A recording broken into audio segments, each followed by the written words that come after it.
Eva, silakan.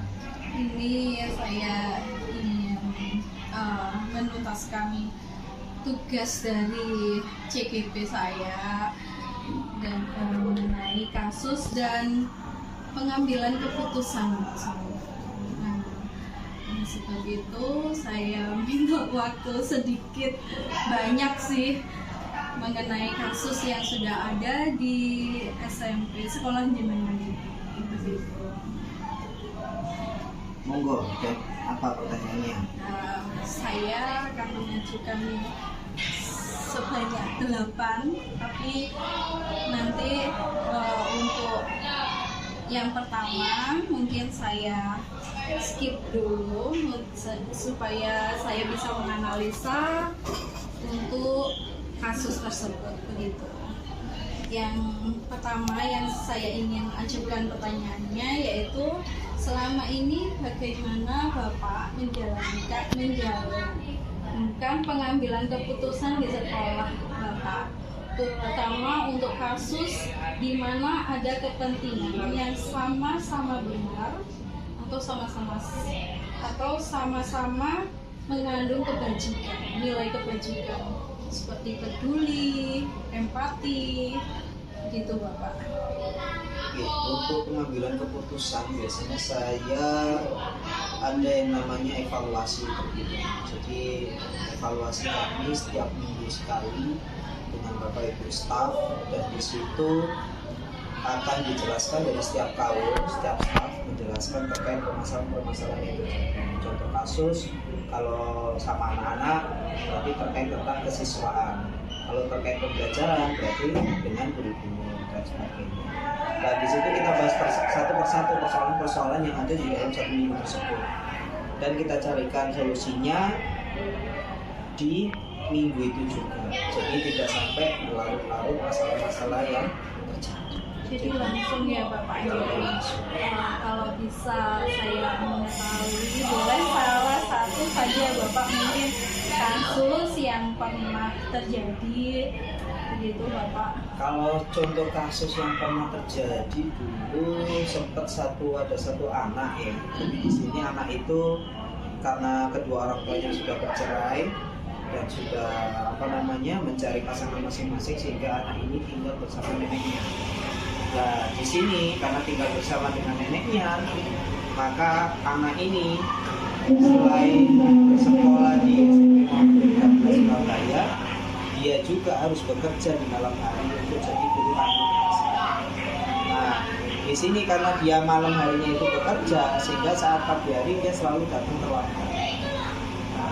Jadi yang disampaikan itu terlambat, ternyata setelah diselidiki dia itu harus bekerja karena dia juga harus memberi makan neneknya tersebut.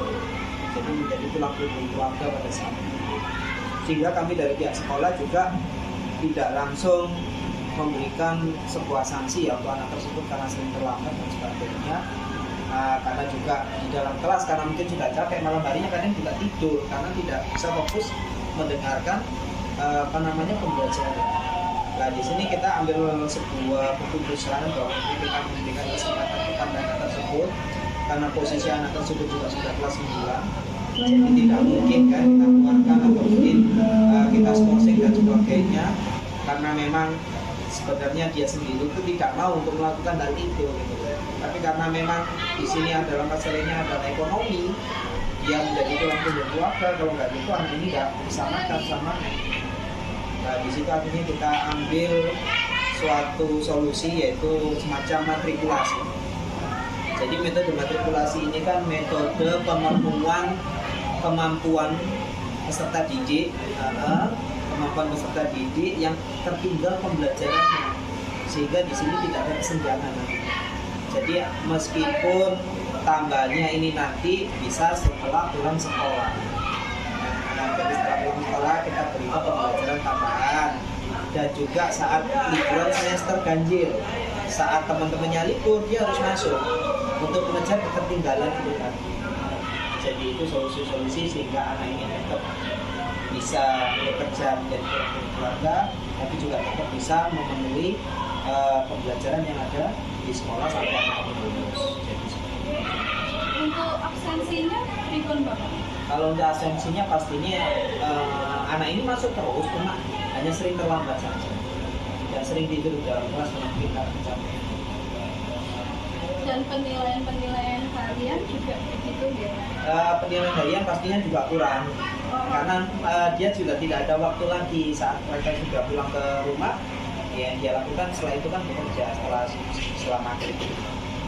Jadi nggak ada waktu untuk mengajarkan. Jadi akhirnya dari mengajar tadi ketinggalannya itu kan setelah pulang sekolah apa dulu.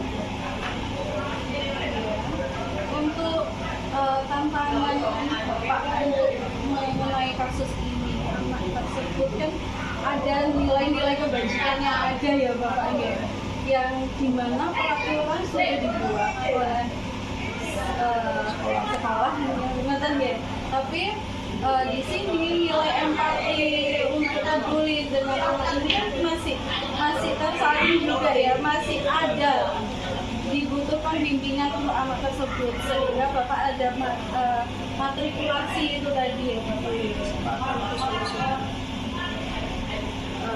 Dari permasalahan kasus-kasus yang ada, apakah ada pihak-pihak Bapak yang minta untuk berkoordinasi, kolaborasi, apakah ada ya? Iya, ya pastinya saya berkoordinasi dan berkolaborasi satu dengan kesiswaan karena terkait tentang siswa, dan karena juga bermasalah di pembelajaran banyak dan ulangan-ulangan yang belum terselesaikan, sehingga saya juga harus berkoordinasi dengan kurikulum. Terus juga karena ini terkait tentang kehadiran yang sering terlambat, saya juga berkoordinasi dengan guru BK karena saya mendapatkan laporan yang terlambat juga dari beliau. Terus yang keempat, karena beliau juga karena anak ini juga mempunyai wali kelas ya, yang selalu berkoordinasi dengan wali murid, sehingga saya juga harus berkolaborasi dengan wali kelasnya dia juga, dan juga dengan dia wali murid, yaitu neneknya. Jadi orang tua anak tersebut, orang tua anaknya. Jadi saya hampir semua pihak itu saya libatkan sehingga kita bisa mendapatkan solusi yang terbaik untuk anak tersebut. Baik Bapak, ini untuk penyelesaiannya cukup bertahap dan luar biasa Bapak, sesuai prosedur ya. Yang saya tanyakan kembali, adakah seseorang atau faktor-faktor yang mempermudah, membantu Anda? Oh tadi itu ya Bapak ya. Jadi koordinasi dengan evaluasi dulu. Saat evaluasi setiap itu kan akhirnya saya tahu, karena kan kita selaku pihak kepala sekolah itu kan nggak mungkin kan tiap hari keliling ngecek dan sebagainya. Nah itu kan kita koordinasinya itu tadi, koordinasi atau rapat koordinasinya setiap minggu, sekaligus juga evaluasi ada masalah nggak dalam pembelajaran, ada masalah nggak pada siswa, ada masalah nggak terkait salpras dan sebagainya. Sehingga saya tahu masalah-masalah yang ada di sekolah ini dari Bapak Ibu staf ini. Untuk rapatnya dilakukan pada akhir pekan atau bagaimana Bapak dalam satu minggu? Untuk rapat ini setiap hari Rabu, karena setiap hari Rabu pagi itu anak-anak setelah berdoa mereka langsung di sekolah. Kalau di negeri pramuka. Jadi waktu pramuka ini kan Bapak Ibu guru sedang tidak mengajar, sehingga saya gunakan untuk berkoordinasi. Bapak, semua kasus dan pengambilan keputusan sudah saya dapatkan, sudah saya simpulkan untuk dianalisis pada program CGP Angkatan 10 ini. Terima kasih atas ruang waktunya dan curahan kasus dan cara pengambilan keputusannya. Semoga apa yang Bapak sampaikan tadi bermanfaat untuk saya. Semoga di tahun selanjutnya mungkin saya berkesempatan untuk mempunyai sebuah sekolah. Begitu Bapak. Terima kasih. Assalamualaikum warahmatullahi wabarakatuh. Waalaikumsalam.